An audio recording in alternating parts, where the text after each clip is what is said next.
وسلم ثم صل عليه. معززین، مکرمین، محترمین سامعین، جامعہ عربیہ دار التوحید و سنہ کی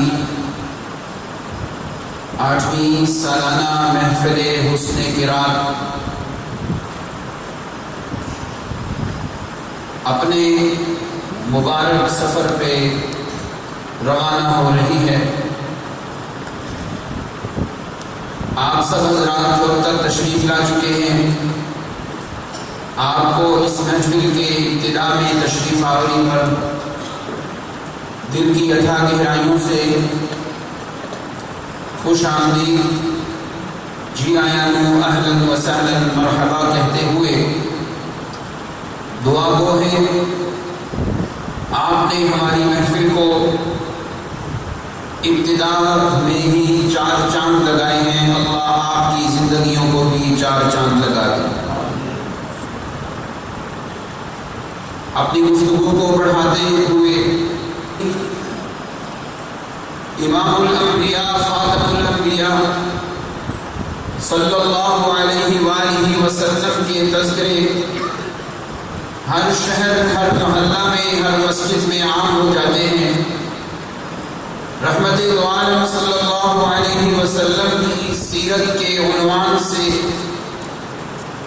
بڑے بڑے پروگرامات، بڑے جلسے اور بڑے سیمینار منعقد کیے جاتے ہیں۔ نبی علیہ السلام کی سیرت طیبہ کے مختلف پہلوؤں کو بیان کیا جاتا ہے۔ آئیے میری اور آپ کی ماں سیدہ طاہرہ مطہرہ، جن کی وجہ سے پوری زمین پاک ہوئی تو تیمم کا حکم نازل ہوا، تو عائشہ خود کتنی پاک دامنہ ہوگی۔ اماں جی رضی اللہ عنہا فرماتی ہیں کان خلقہ القرآن، نبی علیہ السلام کا اخلاق پوچھتے ہو، نبی علیہ السلام کی سیرت طیبہ پوچھتے ہو، تو نبی علیہ السلام کی سیرت کا سب سے بڑا پہلو اللہ کا قرآن ہے۔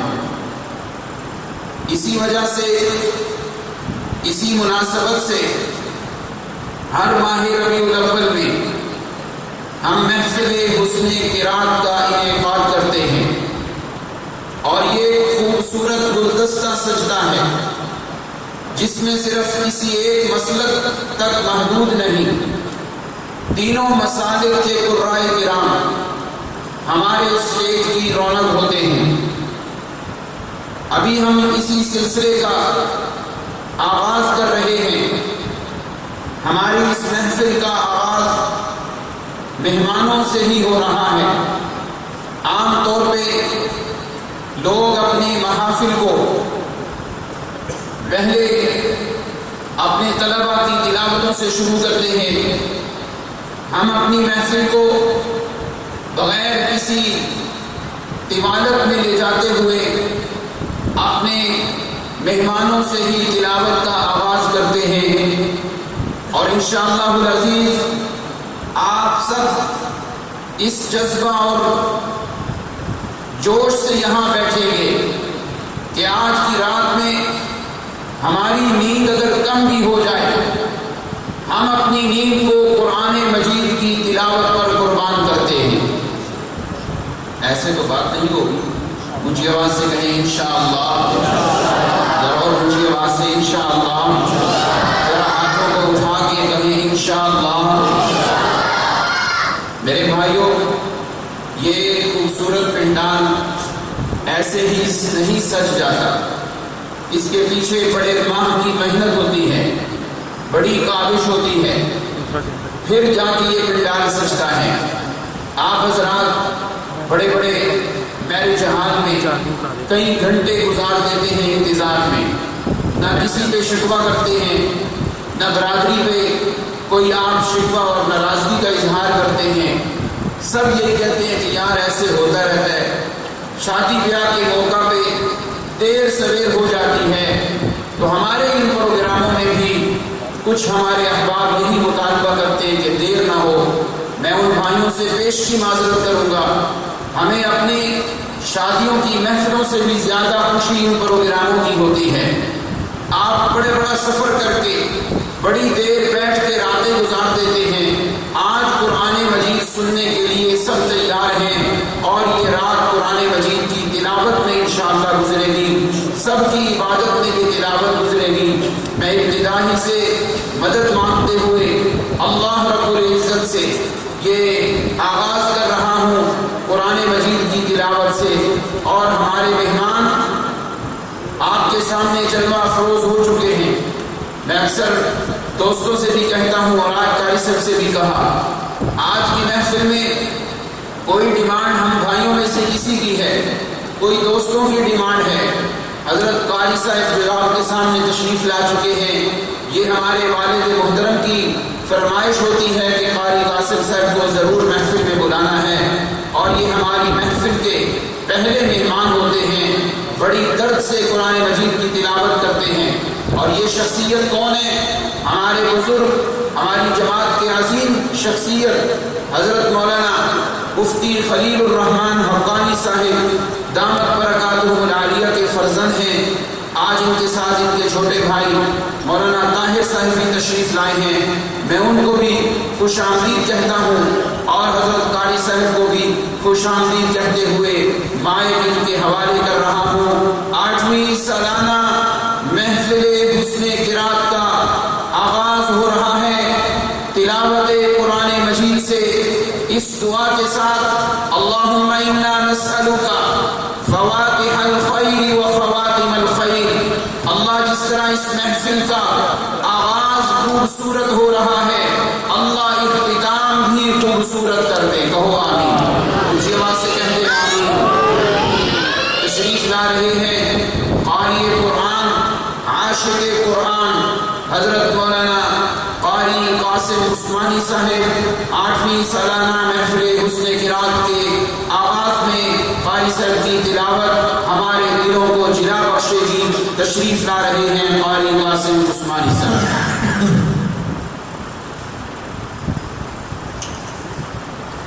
أعوذ بالله من الشيطان الرجيم.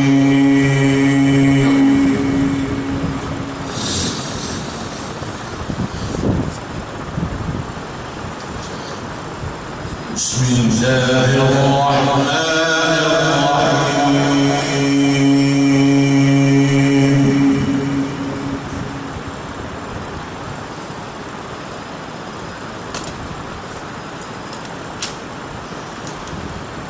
وإذ قال موسى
لقد لقينا من سفرنا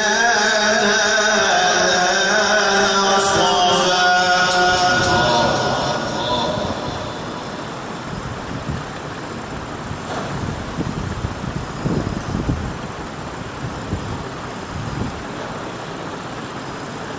قال أرأيت إذ أوينا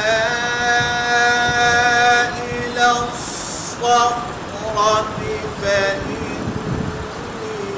نسيت الحوت ما شاء الله ما شاء الله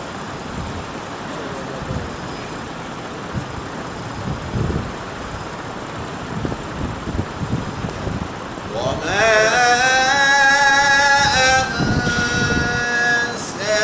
أنسانيه إلا الشيطان أن أذكره ما شاء الله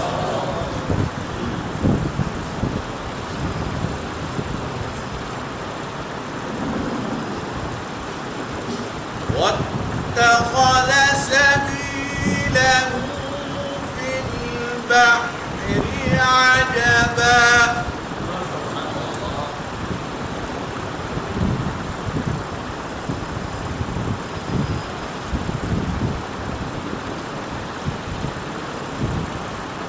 قال أرأيت إذا وينا إلى الصخرة فإني نسيت الحوت ما شاء الله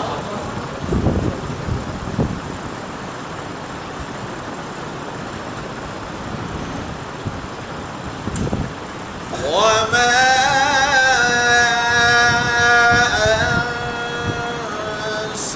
أنسانيه إلا الشيطان أن أذكره ما شاء الله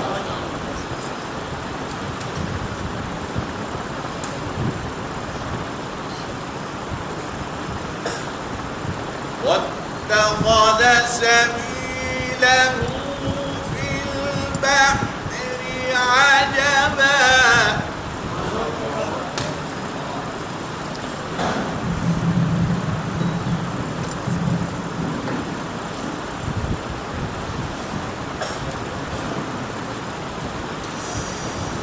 قال أرأيت إذا وينا إلى الصخرة فإني نسيت الحوت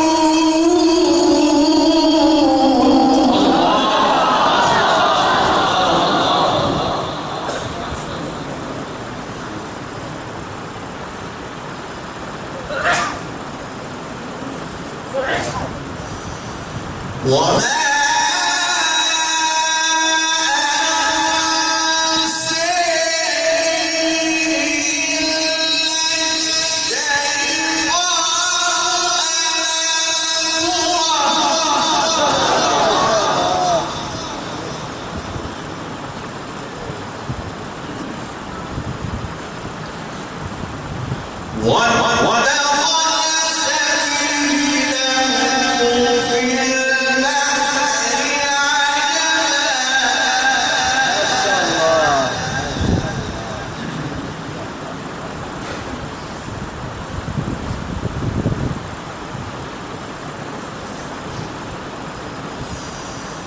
عجبا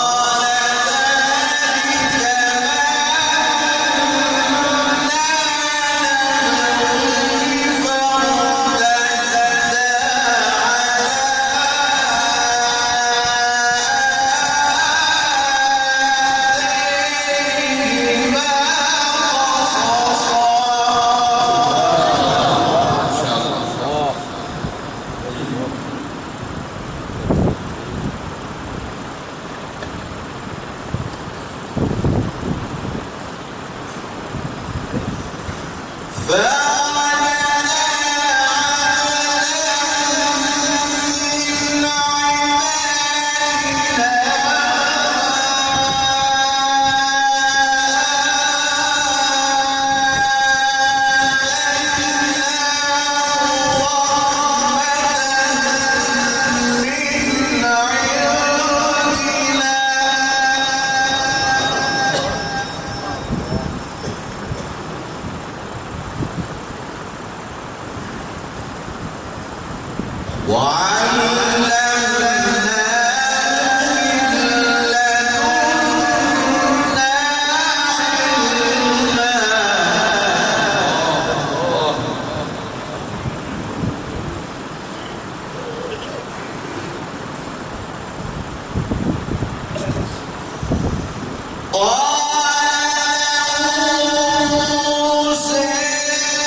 تصبر على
قال قل إنك